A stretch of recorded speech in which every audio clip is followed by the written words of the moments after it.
పడినా శిష్యులకేమీ దొరకకపోగా, రాత్రంతయు శ్రమ పడినా శిష్యులకేమీ దొరకకపోగా, ఆ దోణిలో యేసు ఎక్కగా విస్తారమైన దీవెన కలిగెన్.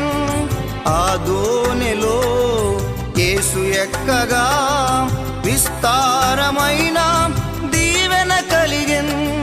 విస్తారమైన దీవెన కలిగెన్.